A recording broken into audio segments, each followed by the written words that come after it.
Apparently Ryan's finger's stuck, so he can't start the show. There was a little bit of like a trigger finger thing going on there. I don't know what happened there. But welcome back to another episode of Repressed Humor Issues.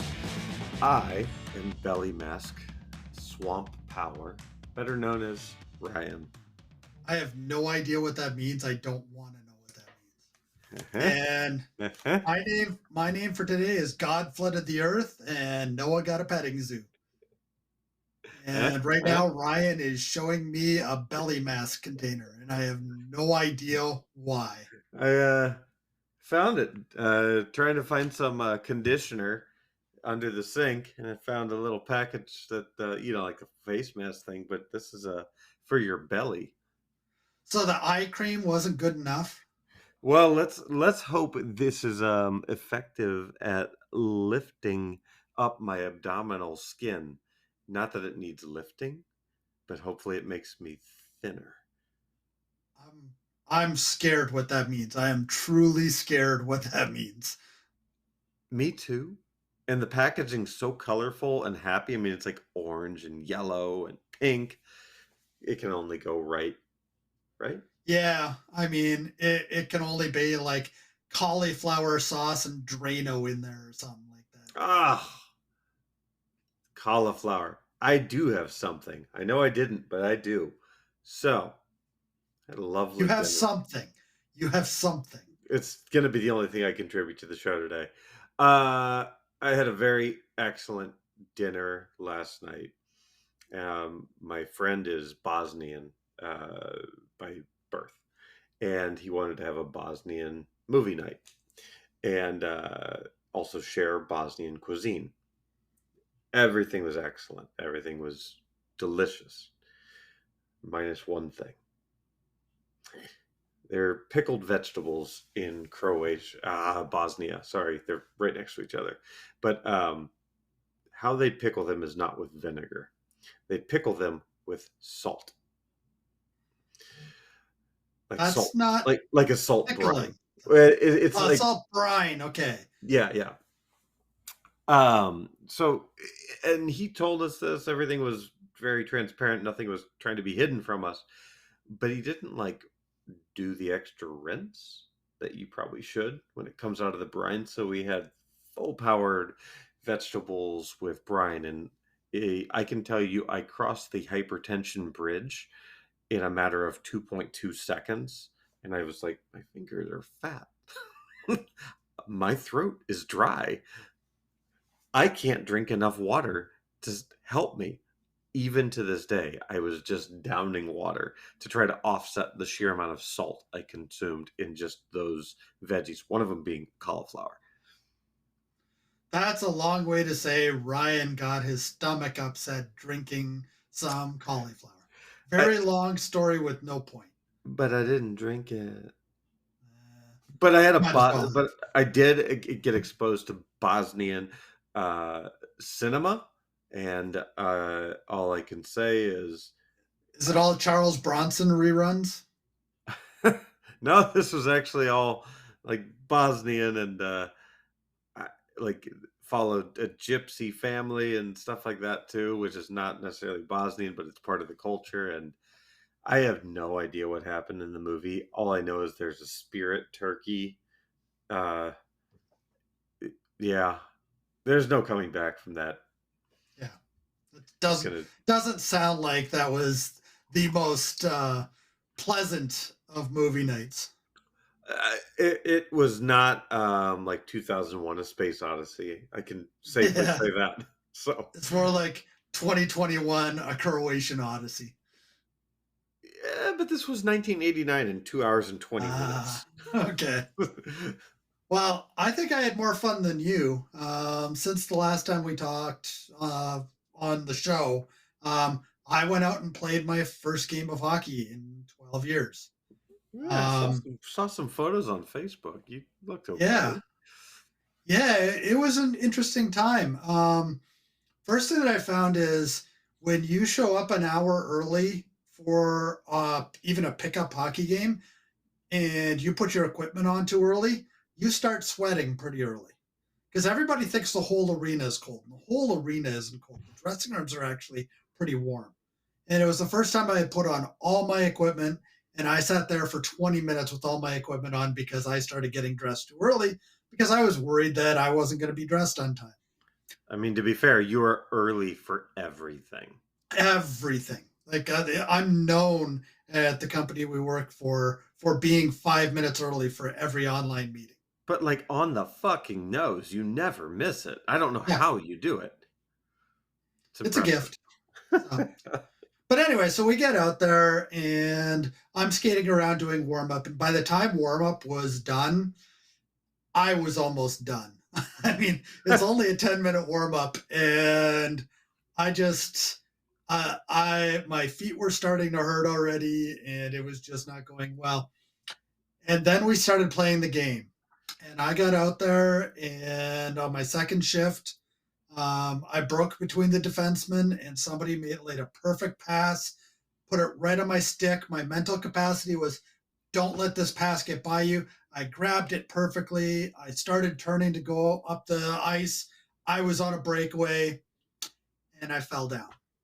Oh Now, no. falling down on a breakaway is a bad thing, okay? Because there's no reason for it really, unless your equipment fails or the ice is bad, and neither of those things were happening. And no one But tripped you. no one tripped me. I was clear of everybody.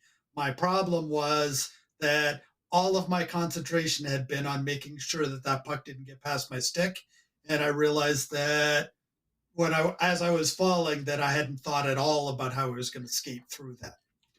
Now, that's embarrassing. What's really embarrassing is that I forgot how to get back up onto my skates. And so I was on my hands and knees on the ice for a good 20, 25 seconds. I'm pretty sure they were wondering whether I was hurt. And it was just, I couldn't remember how to get up. And I was pretty tired already just from the 10 minutes of warm up. And I had problems standing back up. I never got another breakaway the entire game. Just was not happening. Um, I made a couple of really nice passes. I made a couple of really bad passes.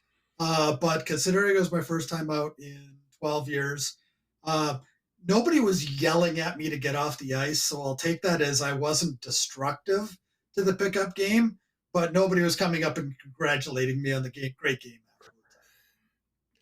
Well, I mean, but for a first time out, it's pretty great. I mean, it's not like you've been, well, unless you have, but getting your body in condition for this. Oh no. My idea of getting my body in conditioning into this was eating as many carbs as possible and not working them off. I'm at least 25 pounds heavier than the last time that I played hockey.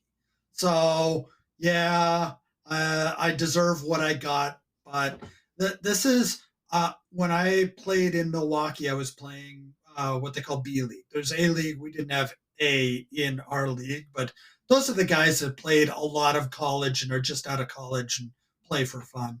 I played B League. Um, this was a B League skate, and I was a D League skater.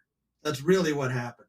Now, the fun part about all this is next Monday, I'm going to another pickup game, and then the following week or week and a half after that, I start league.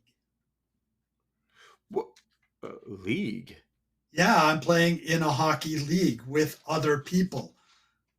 So these were pickup games. It's beer league. You just show up, you play, people drink beer out in the parking lot, and then they go home. There's nobody really keeps score.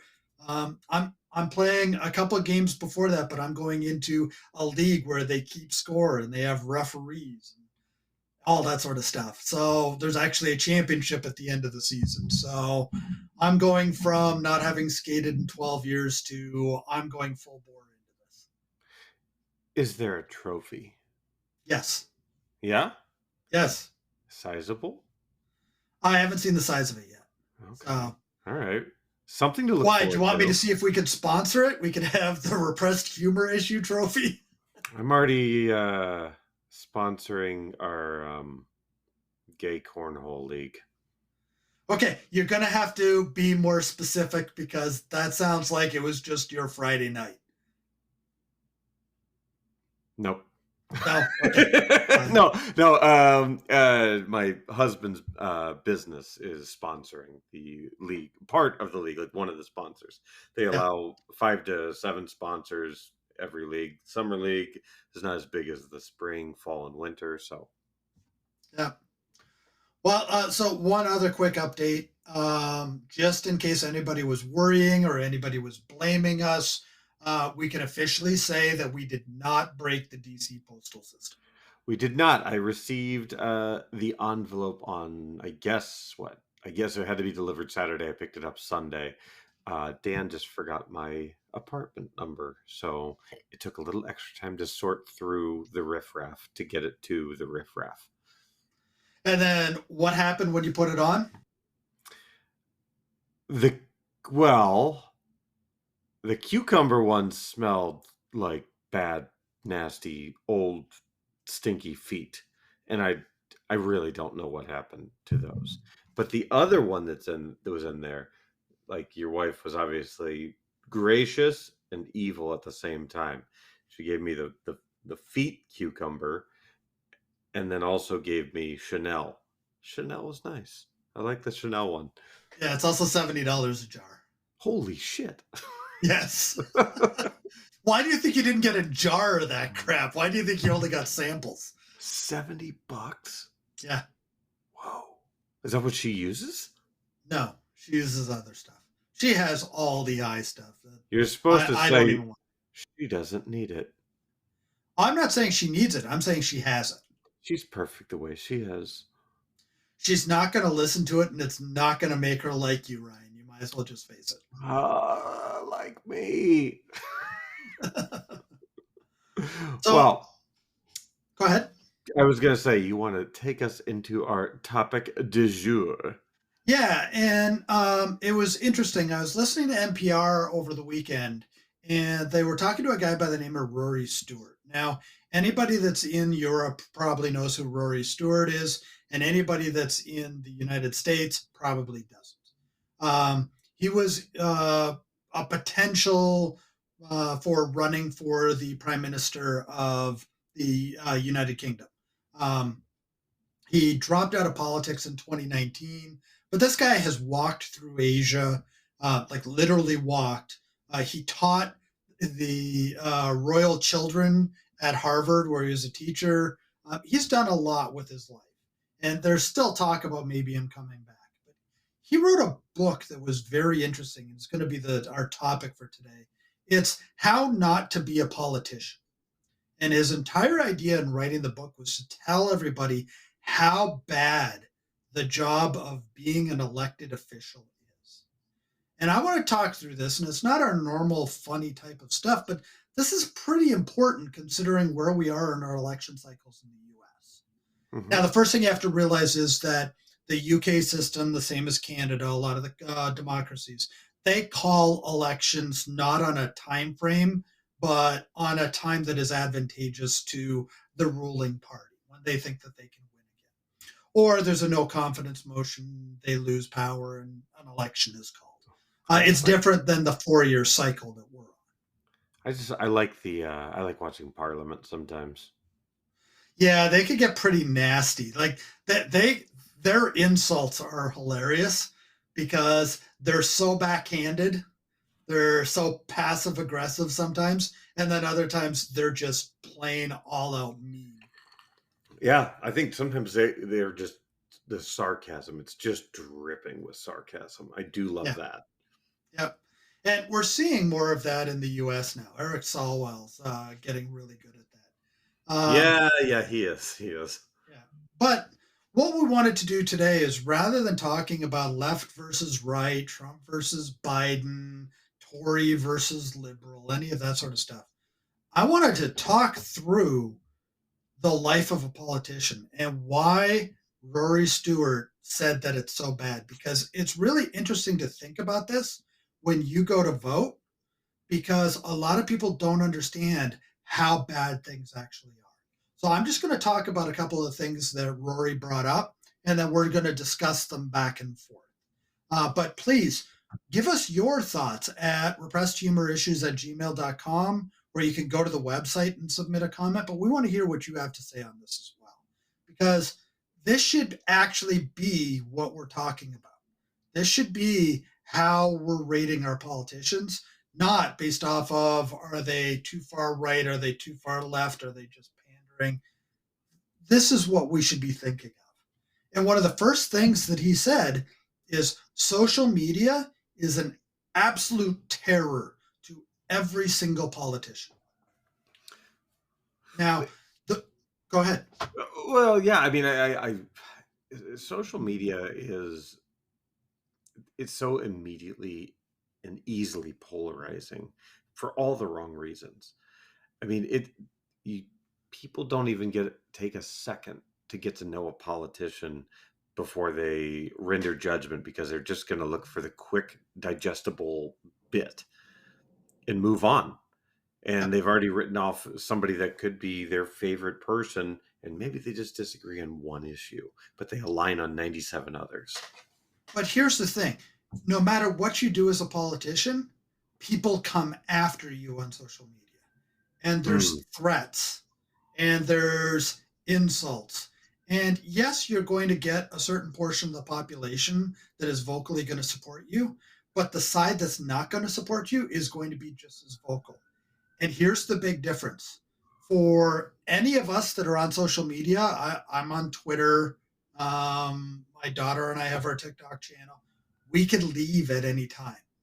But for these politicians, they can't leave anymore from social media because it distances themselves from the main contact point that is now used to communicate with their constituents, which is amazing because we think these people are so happy to be on social media, to be talking about their goals and how they feel about situations. And really, they're just constantly getting harassed. They're constantly getting abused. They're constantly getting threatened, and they can't leave.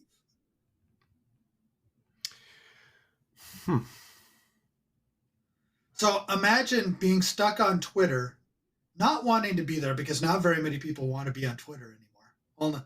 Only a certain portion of the population really feels comfortable there on either really polarized side of it. There's the alt left and the alt right that are just constantly fighting at the people in the middle.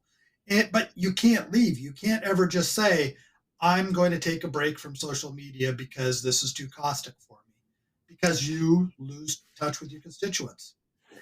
Yeah, so it just takes my brain in different areas on like the social media front, because it's also like we as the consumers of the content, the innocent bystanders, are just subjected to it no matter which way we go. But it's not the honesty that I would prefer to see out of it at all.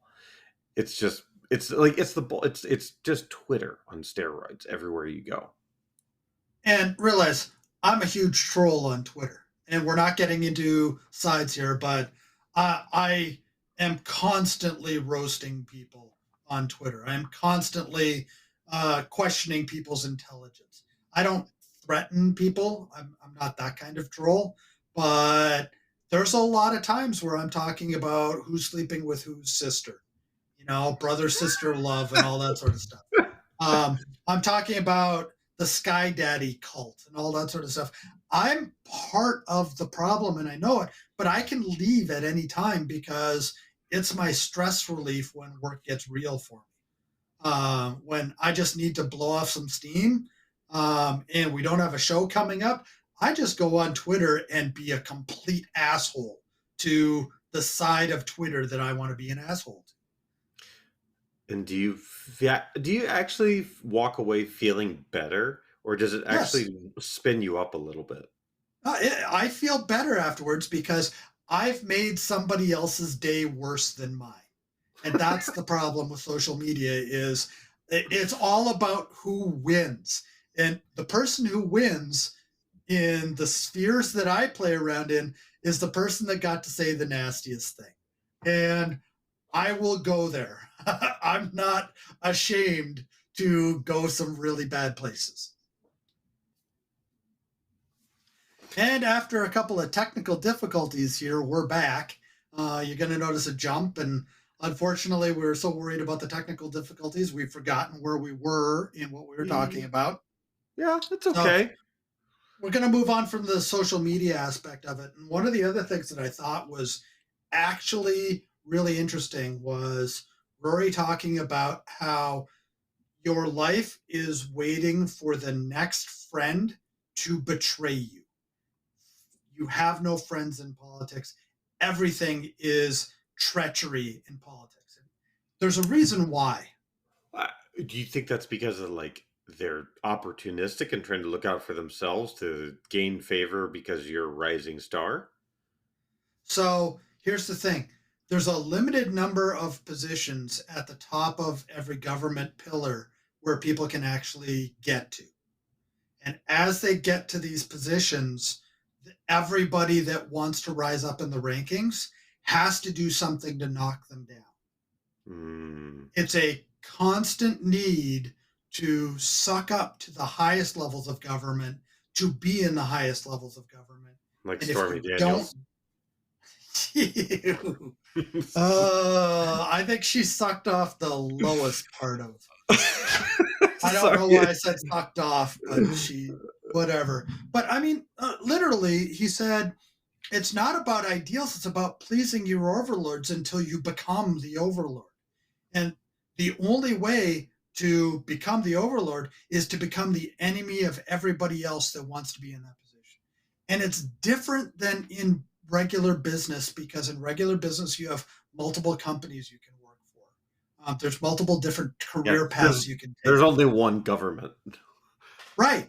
Well, there's different levels of government, but your success is dictated by constantly moving up towards the top. And the closer you get to the leader of a country, the more people there are vying for your job, the more vitriolic everything becomes. Oh, And she we're used the seeing big that word. in yes, and we're seeing that in the US system today where I mean that both of the candidates are referred to by either side as being in states of dementia. And I and mean, that's unfortunately a fact, but but it's not a fact until it's proven by somebody in the medical field. I mean, we can say it. We what? both know who you're talking about, and I'm a troll who would say it on Twitter. But But the reality is, we don't but know. but now because of this is what's fucked up. Now because of social media and all the antics that have happened over the past 8 years, I don't know if I'd believe the medical readout. Right? Yeah, because look at what happened with, and we said we weren't going to take sides, but this is a good example. It's not Ronnie necessarily Jackson. excited; it's just a fact. Ronnie Jackson was the personal physician to Donald Trump. And he said that Donald Trump was in the, I believe he said he was about 240, 230 pounds. But you can tell by the size of Trump, that's not true. He's a plus 6 foot man that has some size to him. That's a fact. I'm not trying to pick on Donald Trump on this. That's not our point today. But you can't believe what was said there because we know he's been on different medicines. It's been proven he's been on different medicines for different ailments at time. There's no way he's as healthy as they say he is. And Biden, when you look at him, there's signs. There's worrisome signs that he's just not as all there as you'd want him to be. You and I had a good laugh probably about 2 weeks ago when he was leaving a press conference and you're saying, "Don't do it, Joe, don't do it." And Joe looked over at the cameras very slowly, gave that smile, did the, "Oh no, I better not say anything," turned away and walked away from the crowd. And it's just like, there's something there. There's something. Yeah, yeah. I mean, I And even watching footage from last night. Where was he? oh, I that don't was the paratroopers while he was in Italy, know. where With there. no, the thing where he was on stage with Obama. Uh, Oh, he was and with George Clooney too, and no, Jimmy Kimmel. Jimmy Kimmel. Yeah, Yeah, George Clooney was there too. So was yeah, Jack Black. Yeah, so but oh, that's right. But then him coming off stage, you could see that depending on what camera angle you looked at, he was either with it, but then there was a distinct moment on every camera angle where it looked like he might have actually needed Obama's guidance physically. Yeah. So But again, that's we're off gonna topic. Yeah. yeah we're gonna say, but it's true that the toll that the treachery and social media, and then the fact that you can't fail.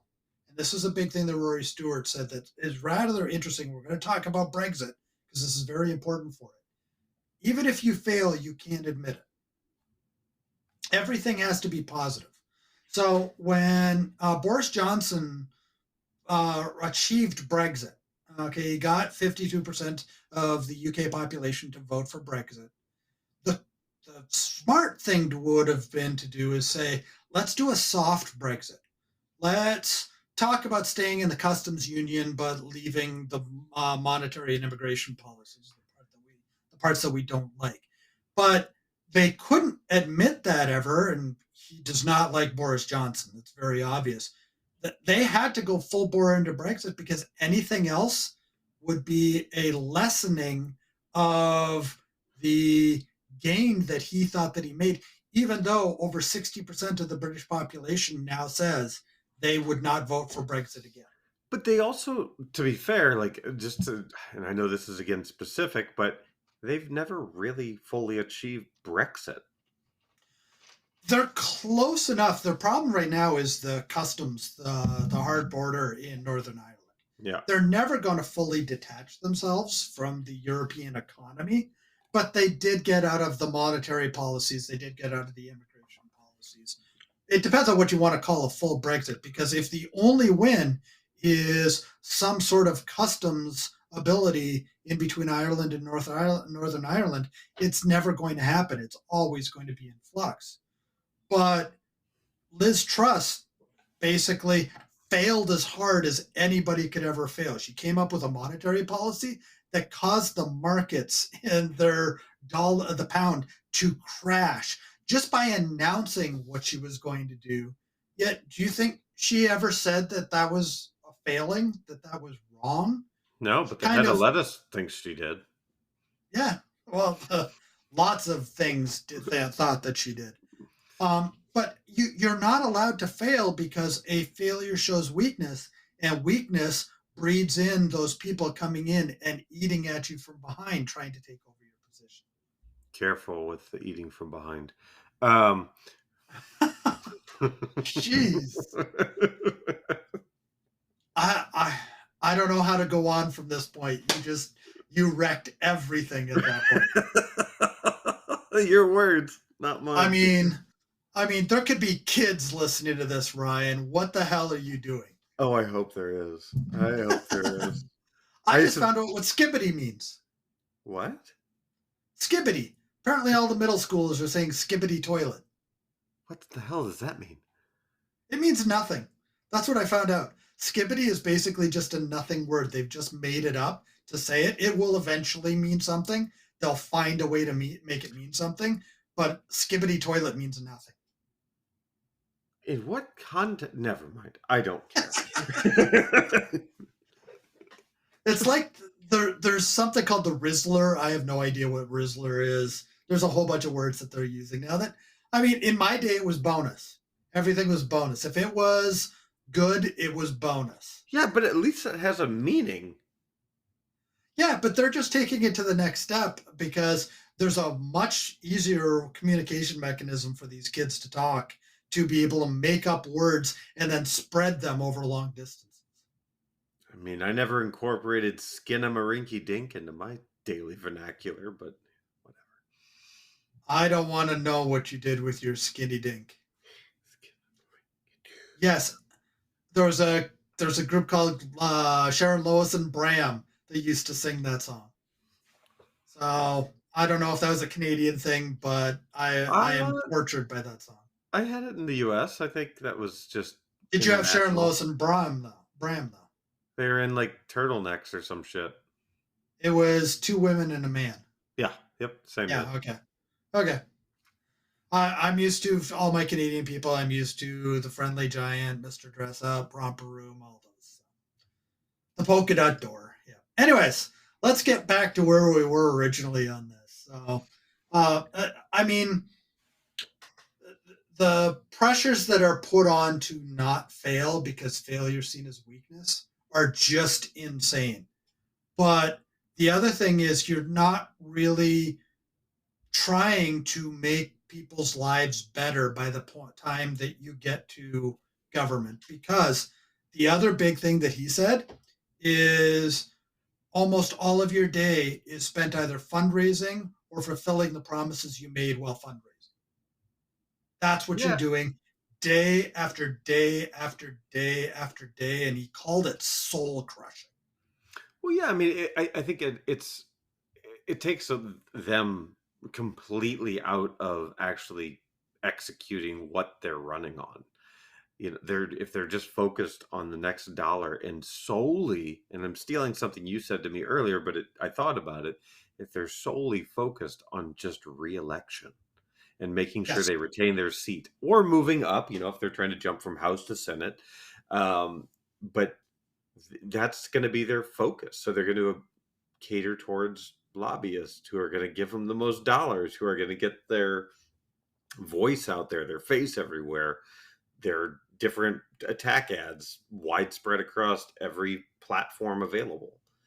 And Right. they But achieve no policy at all.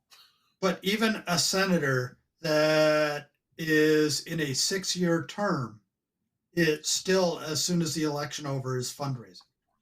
Okay, that's the only way to build up a war chest to be able to ensure that you keep your position. And what he said was that the small dollar donations don't really matter to anybody. Okay, they're good for headlines, but that's about it. They make their money off the lobbyists. Hmm. Lobbyists pay them a tremendous amount of money. And if you're not helping the lobbyists, you're not going to make enough money to keep yourself elected. So you're How much? essentially out there selling your soul to the devil, which is the lobbyists, every single day, and then having to fulfill promises that otherwise you wouldn't even support.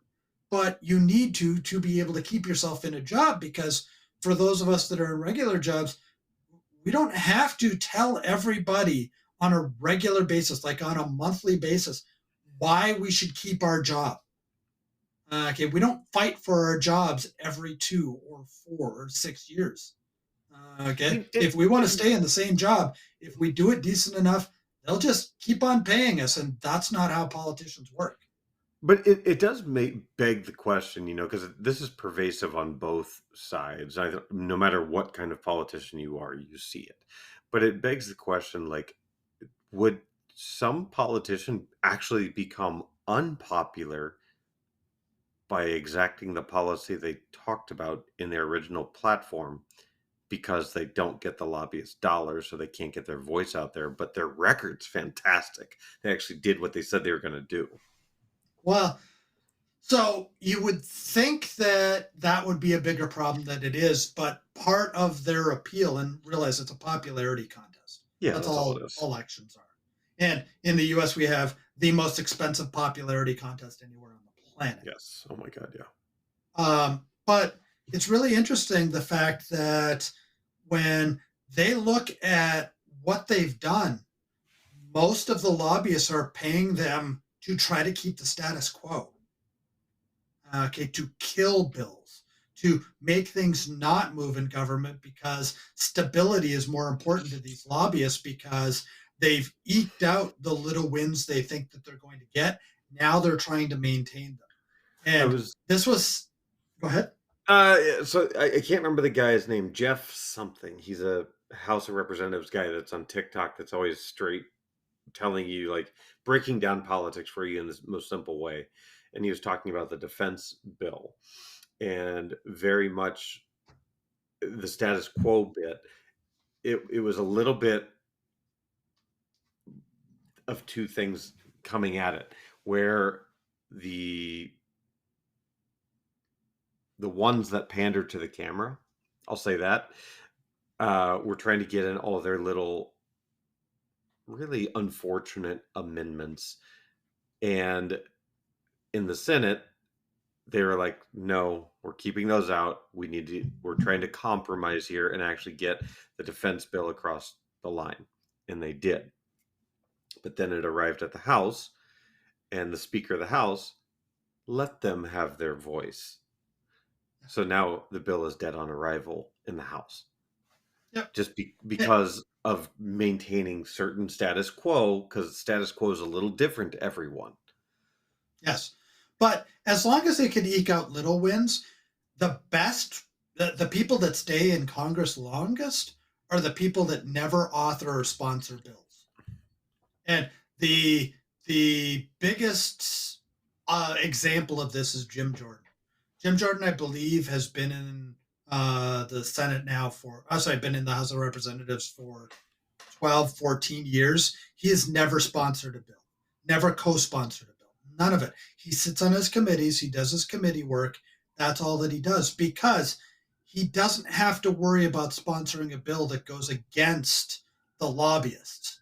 So he can keep the lobbyist money coming in. He can vote the way that his party tells him to vote. And when the lobbyists come running to him, he says, I voted the way the party told me I had to vote. It's the ultimate do nothing to be able to succeed. It's just wild to me that, and I know that it would take a act of God to make this happen, that politicians are allowed to take lobbyist dollars, period. Like, Citizens United. It's we've been in this situation since the Supreme Court voted that against Citizens United, that allowed free dark money in political action committees to be able to take as big a donation as they wanted to and avoid all of the personal donation limitations that there are. And remarkable that became law. And we could blame Mitt Romney, because Mitt Romney was the person that said that corporations are people. I mean, if corporations are people, how do I go step on the toe of Walmart? Yeah. I mean, Walmart doesn't have to pay for the heart transplant that it's going to need because it ate too much fried banana bacon sandwich, peanut butter sandwiches. I mean, it's not a person, but that's an extension. Citizens United was an extension of the corporations are people, and they're not. And it's logically, we know they're not, but we can't get past the fact that the Supreme Court is now to the point that they're not doing what's best for the country. They're doing what's best to read the letter of the law as tightly as possible to avoid making decisions. That's wild to me. I mean, yep. Come on. There are lots of legislators in this country that have never authored a bill, never sponsored or co-sponsored a bill, never really done anything but go do committee work and go and vote. That's all they do. Because a clean record that you've never done anything is easier to defend than a record of that one thing that you voted for that comes back to haunt you later. It's just so chicken shit, because I mean, like, why, no matter what side you're on, but why get into politics? What's the fucking point? The point was, you talked about making change on your platform to your local constituents, and then you do an about face because somebody waves a $50,000 check in your face. Yeah. And apparently somebody waved a $50,000 check in somebody's face back behind you, because I've been hearing the cops going all over the place by your place. You don't hear that in the background? I can hear that in the background. Oh, I hear it again. Oh, I just saw it pass by. Yeah. Yeah, we've been having a few shootings here lately. So I think the other piece that was really interesting about what Rory had to say was that you go into politics thinking you're going to make change. Mm-hmm. And then what ends up happening is you end up being a junior or something. He was a backbencher. He didn't have a ministry, as they call it in the UK system. Or you become just a low-level person on a committee and you have no influence and no power whatsoever. Okay. Then the way that you gain power And this is interesting because if you watched what happens on both sides over the weekend, especially Trump going to meet the Republicans on Capitol Hill, you start texting people congratulations for speeches that you thought were horrible. Okay. You start shaking hands with people that you detest.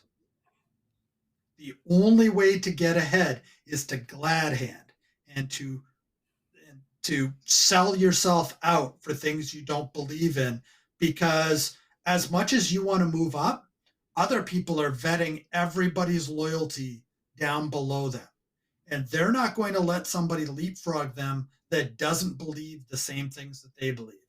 So you lie to yourself that it's okay that he talked about how after 4 years on the backbench, he was sending texts to David Cameron telling him how great his speeches were when he thought they were absolutely horrible. And he had to shake Boris Johnson's hand and act like everything was okay, even though he thinks he's a horrible human being. Yeah, I I mean mean, that's vastly different than like the corporate world where yeah, I mean there are probably circumstances where if you kiss some ass you're going to move up in the chain, but it really should be based on the work that you do, the output that you have, the quality of the work, not just making somebody feel good about the speech or whatever the fuck they did. and it's blind allegiance at this point that everybody's looking for. And this is where he talked about it in the UK system, but we can see it in the US system as well.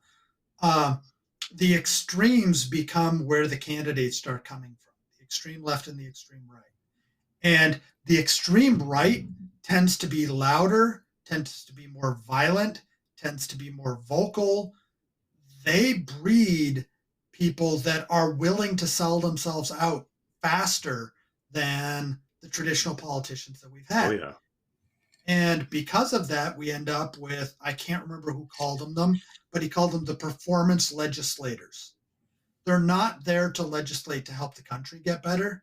They're there to scream at somebody to try to get airtime on whatever channel they prefer at that point. Yeah, that's the Matt Gates of the world or the Marjorie Taylor Greens or the Lauren Boeberts just Right.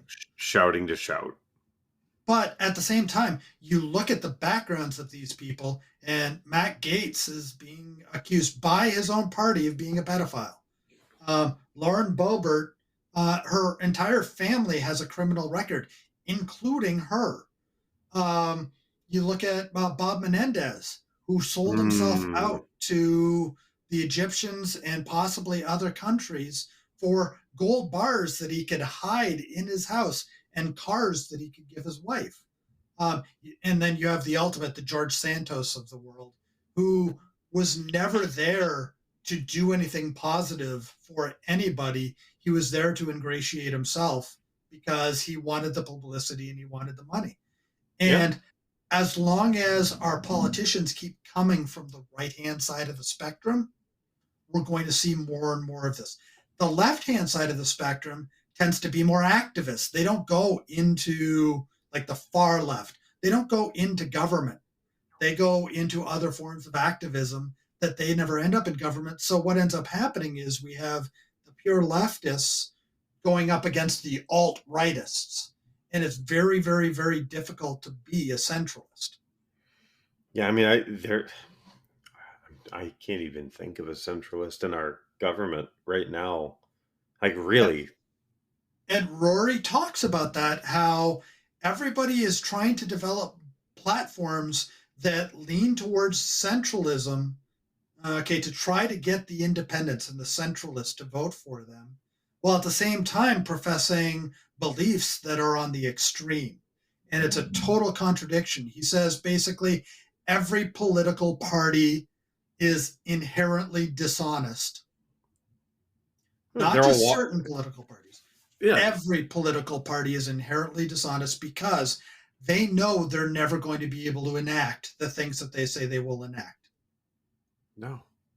No, it's a lost cause from day one, but it's a good story to spin in front of people in your local community center. Yep. And it gets people with signs outside of rallies saying vote for whoever, lock her up or lock him up. It's a good way to be able to excite people to your platform. It's just so strange to me that, and I don't know, maybe I grew up in a different household, but how, like, just think Republican, Democrat, how polarizing those are now, where, Democrats think I can only vote for Democrats. But I think that's wrong, because if there's somebody that is on the Republican side that actually is a better representative for your beliefs, just because you have a label of a Democrat, doesn't mean you can't vote for a Republican.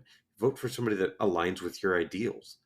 Vote for the person that you think is most likely to represent you, Yeah. not the person that is most likely to represent themselves. And that's why I wanted to talk about this. That's one of the things that when I heard this, everything struck a chord with me because it was nonpartisan. It was, this is what happens to politicians based off of what we as non politicians have set the system up to be. Okay, Here's, it was I mean, non-politicians look at that this. built it. Go ahead. Yeah.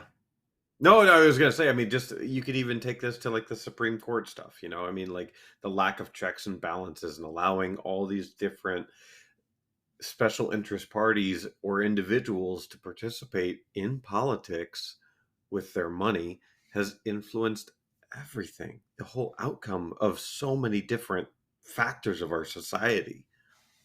And Rory brought up an amazing comment on that. I've got two more things I want to talk about that are really important because they set the stage for where we are today.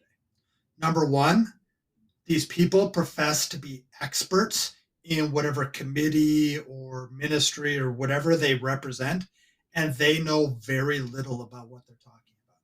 They talk about other people in the hierarchy of the departments that they work in, their talking points, but they fake it. They know nothing. They are not experts in these places. There are other people that are experts, but they tend to stay in the background. They don't become elected officials because they are the ones that can actually institute change.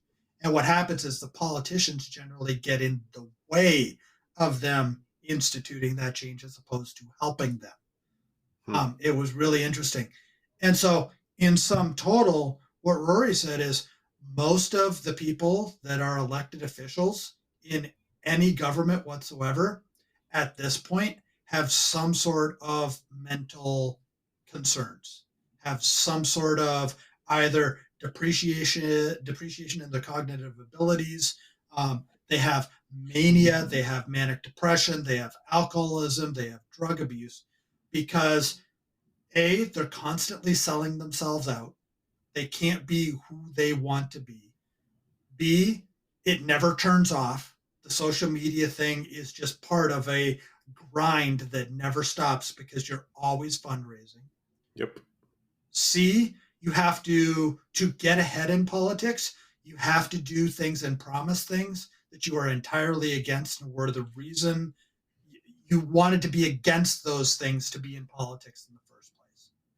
Yeah. And his last thing, they have so many mental issues, so many behavioral issues that most of these people, when they try to leave politics, can't because the only thing that sustains them is the high when something goes right. The people that leave politics are the people that have been so beaten up they cannot see a future in politics ever again. And it's funny because here's the kicker to all this. Rory Stewart is now being looked at as a potential prime ministerial candidate in the UK again after writing a book outing all of his colleagues for being mentally deficient, for having mental issues, for selling themselves out, for not representing their constituents, for not actually knowing what they're talking about and lying to the people. He's set a dangerous precedence for himself because the microscope's going to be focused in on him hardcore. But it is a change because he wrote what a politician shouldn't be. Okay, his book is actually called How Not to Be a Politician. And all of a sudden, there's a popularism coming to him again. And hopefully, this is a shift in this polarization, in this partisan bickering that we have, that somebody could just be who they are, tell the truth, be vulnerable, not be afraid to fail a little bit, to be able to learn, uh, not have to feel bad about themselves to be able to get elected. That's a different type of politician that we've been missing in this country for ages. Well, I mean, like I use there. God, what it was a debate when John McCain was running for president against Obama, and he stopped some woman to correct her, saying, no, it's not true. I might not agree with him on everything, but that's patently false. Like that doesn't exist today. Yeah, We don't have that kind of politics. Not that he was perfect or anything like that, but just as an example, we don't have that in our politics today. It's yeah. gone. It's We have gone. celebrity. We have celebrity. I mean, the next generation of politicians is going to be twerking on the White House lawn. Well, you know what? I might buy into that because at least to be more entertaining than whatever they probably pass more policy than they have in this entire Congress, which would not Yeah, be a high bar to set. I just hope that the next generation of politicians are smarter than the politicians that we have now that think like Cardi B is a virus that goes around. I think that's the thing is like I think some of the politicians that are in office today are dismissing such a significant demographic that is the largest demographic of like consumers of things. It's that 18 to 24-year-old population. And I think that, in the long run, let's hope that those, I don't want to say kids, they're adults, but young adults keep with the vigor that you can kind of see building and actually exact the change. It's going to be a few years, but I think it's going to bite these hard left and right wing party members in the ass. It And has to, because the fever pitch that we're at now, we saw it on January 6th, where people are willing to go to war over this.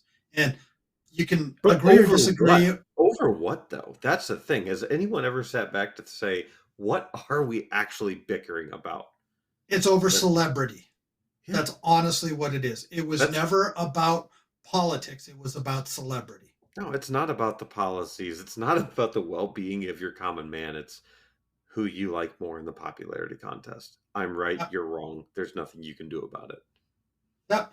So this is a different take on our show that we did today. I encourage everybody, if you go out, look up NPR Rory Stewart. He was on the New York radio show on Sunday. You can actually find the recording of it. It was a highly intelligent conversation. We tend to have stupider conversations on here, Yeah. but or Ryan and I agreed with where the world is, because there's elections all over. We saw this weekend both the UK and France are going into elections. We're going to have an election in the next 5 months. Canada is probably inching closer to an election as well. There's going to be other countries in the next little bit.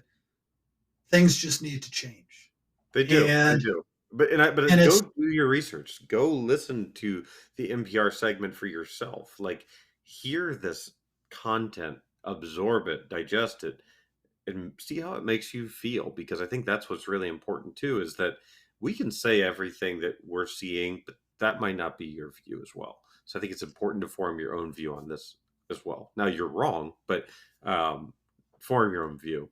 And also, I recommend there is the Getting Eaten from Behind podcast that Dan is starting up. So I think you should check that out too. yeah, we're sponsored by Mentos. Mentos and Diet Coke. Yes. So back to the stupidity. Ryan doesn't know this. I'm bringing it up now because we're getting close to the end of this episode, even with all the technical issues we had. Um, our next episode, we are going to start the Squid Games series. How are we going to Ryan start? doesn't know this. I don't know that. Yeah, this is net new information to me. Yep, but we have to, because otherwise we're going to get to the end of the season and we're not going to have done this. So I have unilaterally decided, as the author of all the stuff on the website, that next episode is going to be Squid Games. Sorry, not games. Squid Games. What we're going to do is we're going to, over the next week, pick a list of celebrities. It's going to be a much larger list than it was before. And we're going to let AI set the scenes for exactly how we're going to eliminate people, eliminate celebrities out of the Squid Games arena. I did find a new AI engine that goes dirty. And I think that's probably the best scenario for us. Is the worst that it can get, the lowest level that it can get. That's what we're trying to achieve. It adds profanity, all that kind of stuff. So I need to test it a couple more times, but I just stumbled on this Saturday. A buddy of mine sent it to me. He's like, check this out and ask it normal questions and stuff like that. And it doesn't automatically it responds like a normal AI engine, but through prompting, you can make it curse and go pretty dark and kind of morbid. So what we need you to do is we're going to pick a list of celebrities. We want you guys to pick some celebrities as well. And what we want is the most outrageous celebrities. We're not just going to stick with the celebrities we can beat up this time. We want question. The most outrageous. Go ahead. Clarify. Does it have to be an actual celebrity, or can it be their character? It could be their character as well. We did this with C-3PO. We did this with Napoleon Dynamite. It can be their character. I didn't know if it would be more interesting to make it the real person no matter what. Versus, I think it would be funnier because we could have Snuffleupagus on this, because that would be just hilarious in Squid Games. Well, to be fair, that's not a real actor. Like Willy Wonka it's still a character. And Johnny Depp. Totally, but like Willy Wonka and Johnny Depp. But then you have to worry about Gene Wilder and Willy Wonka. And Timothy Shamalama Ding Dong. Okay. Yeah. He's also he's Willy Wonka as well. Yes. So, but I think we're open to, different types of ideas on this. It just has to be somebody, a name of a character or a celebrity that somebody knows that would be outrageous to have in a Squid Games type thing. And we still got to figure out Squirt Games or not, but and Ryan just got a look on his face. Well, yeah, because we have to incorporate cartoon characters. Yes. I'll explain why next week. Okay. So if you have people, characters, celebrities that you want to include, repressedhumorissues@gmail.com, or again, you can go to our website and you can list it there. I will also shortly have a Squid Games link on the page where, as we go through this, you'll be able to build your list of the celebrities that you think are going to make it through. Probably going to have to call it something else. Well, you called it Squirt Games. I think we call it Squirt Games. Yeah. So let's not get sued this week. Yeah, please no. Yeah. It's Monday and I've already had a rough week. So yeah. So everybody, stop buying Teslas. One of my friends bought a Tesla the other day. I first saw my second Cybertruck in live human thing. Please stop buying Teslas. Saw a Cybertruck this weekend. It is the dumbest thing ever. And this is Ryan telling you it's the dumbest thing. So take that to heart when you're looking at the Tesla. Just remember, I have a faux hawk at this point because my hair's doing weird shit today. I can't get this to do what I want to do. I'm sitting there talking and he's playing with his hair and he gets this faux hawk thing going on. And I'm trying not to comment on it because I'm trying to get to the Ryan is stupid joke. Yet there's the faux hawk thing sitting right there on the screen. And now he's flicking his eyebrows at me. Be glad you guys are not seeing this on video. It is disturbing. At least you can see my eyebrows today. Yeah, for once. So Ryan, Get us out of this hellhole we've been trapped in. Yes, yes. But thank you all again for joining us on this episode of Repressed Humor Issues. I know this was definitely a little off tune from what we normally do, but I agree with Dan. This was a very important topic, and it's just going to shape a lot of what happens this year, especially in the U.S. and other parts of the world.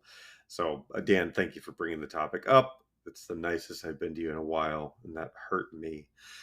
Fuck you, Ryan. Okay, there we go. All right, thank you. But as Dan mentioned, please submit your ideas to repressedhumorissues@gmail.com, repressedhumorissues.com, and you can find us wherever streaming platforms are. But again, thank you for listening. I'm Ryan. I'm Dan. You all have a lovely day.